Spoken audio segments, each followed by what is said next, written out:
What's up, DC Nation? Welcome back to another video on DC Future States. In this video, we're going to be covering Future State Justice League number 2. This issue is written by Joshua Williamson and drawn by Robson Rocha. Our last issue ended with the new Justice League being replaced by the Hyperclan.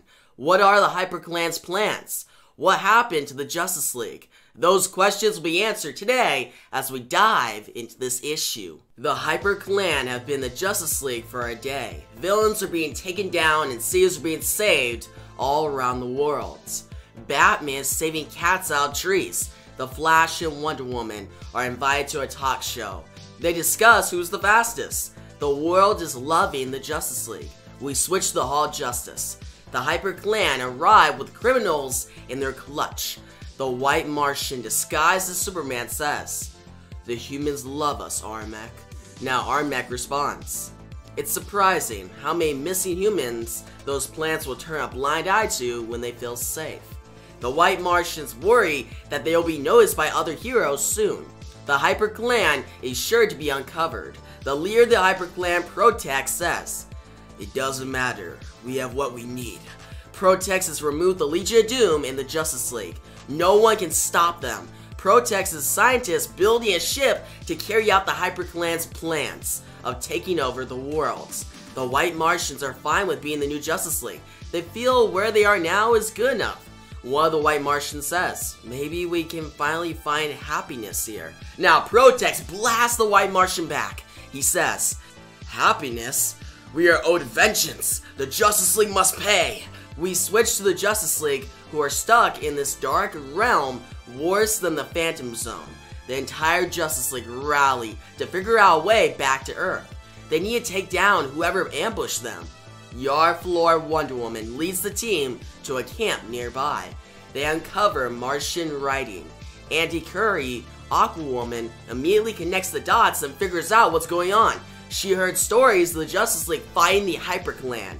When the Hyperclan were defeated, the Justice League sent them to a world the White Martians feared most. A world of fire. This is the same world this new Justice League is stranded on, currently.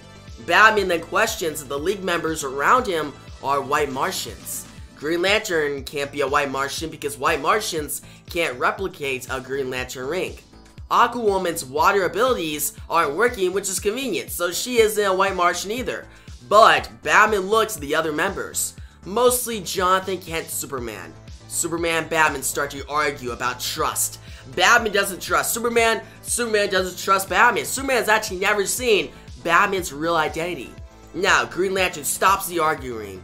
She has a way to prove who is themselves and who is a White Martian. Each member begins to reveal things about another member. Yara bites her lip when she's stressed. Jonathan talks about the Justice League being closer all the time. He wants them to be closer. Batman hums his own fight music during battle. Flash and Aquawoman are really close. Batman cuts the conversation off, saying, "These are all things any telepath could know. Talking about our feelings does nothing to help us. It doesn't get us home." Batman then accuses Flash of being a White Martian. Flash says they can figure out where they are. A White Martian couldn't do that. Flash figures out that they are on a new Earth in the multiverse. Batman thinks it's too convenient for Flash to know such information. Andy pulls out her trident and tells Batman to back off. Andy then says, "Flash, can you follow the Earth of frequency and get us home?" Flash responds, "I can share my speed with all you, long enough to make a jump across the multiverse." Flash begins to run. Batman says, "What if you miss?" Flash responds, "Then we're all lost in the multiverse. You'll just have to trust me. Now run!" We switch to Earth. Everyone surrounds the Hall of Justice. They have their phones out. They love the Justice League. Protex reveals himself. One of the White Martians say, "Why are you revealing yourself?" Protex responds, "Today is the end of humankind. I wanted to dress for the part." Protex plans to revert mankind back to a primitive state. Humans will be enslaved and they will worship the White Martians like gods. Many people will die in the process. Their brains will be fried. So guys, this is very sinister. Like, Protex has some really evil plans for Earth. Now, Protex says, "Finally, the world will belong to. But that's when he is caught off guard by a blast that sends the White Martian mimicking a Superman back in the walls of the Hall of Justice.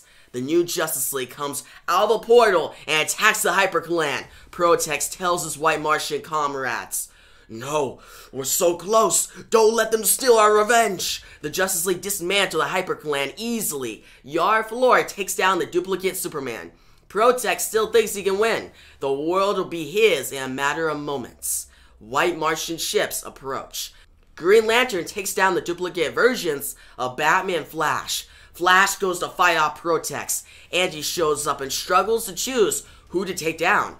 Protex is using his shape-shifting abilities to look like Flash. Andy hits Protex with a huge splash of water.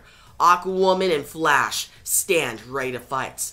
Protex gets up and says, "No, this isn't over, Justice League. Tomorrow belongs to..." But that's when Batman cuts him off saying, "Justice." Tim Fox Batman burns Protex to a crisp. The Hyperclan are defeated.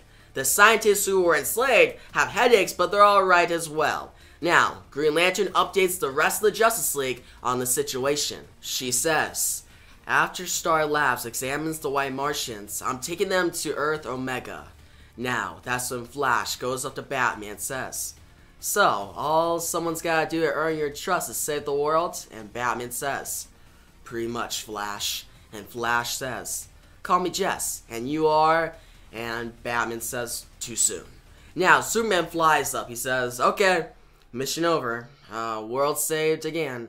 I'll see you guys later." He starts to fly up, but that's when Green Lantern stops him and says, "Hold on. We were thinking that maybe this time all of us should grab a dinner, you know?"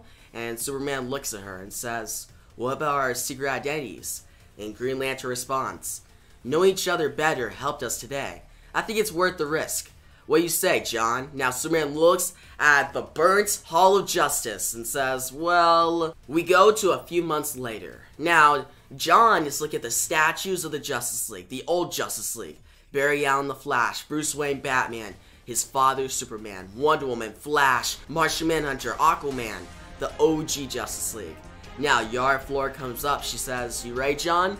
And John responds, "Just a few butterflies." And Yara says, "Why? Isn't this what you wanted all along?" And Superman starts to walk with her. And he says, I know. I always wanted a Justice League like my dad's. But you said something about me being the man today, right? I can only do that with this Justice League by my side." Now, we see the rest of the Justice League members. They're at the table. It's like a round table with some food in the middle. And Green Lantern says, "You're late." And Yara responds, "Who made you the boss, Joe?" And Green Lantern says, "You did when you voted me team leader, Yara.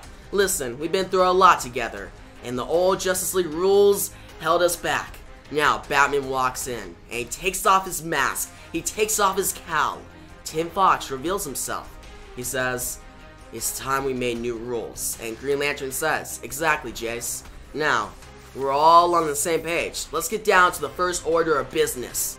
Who do we invite to join our Justice League?" Now, we see the round table of the Justice League. They look up, and you see members, or potential members, like Team Drake Robin, Miss Martian, Shiloh Norman, Mr. Miracle, Guardian, Crush. There's so many different heroes here.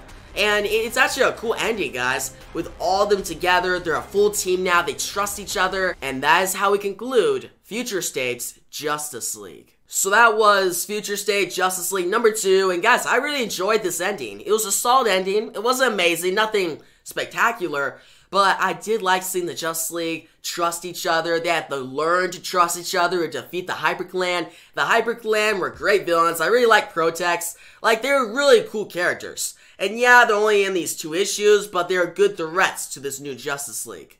Seeing the Justice League interact and kind of not trust each other in like that fire world, and then by the end of the story, they're all together at a round table, planning to add more members to the team. I thought that was great. Like, there's a lot of character development in this issue. It was paced well. Like, Joshua Williamson did a great job writing this. The pacing, the dialogue, there's actually some really great dialogue in here for Protex, Superman, Yara Flora, Tim Fox Batman was actually pretty good in it. The Flash was not that bad.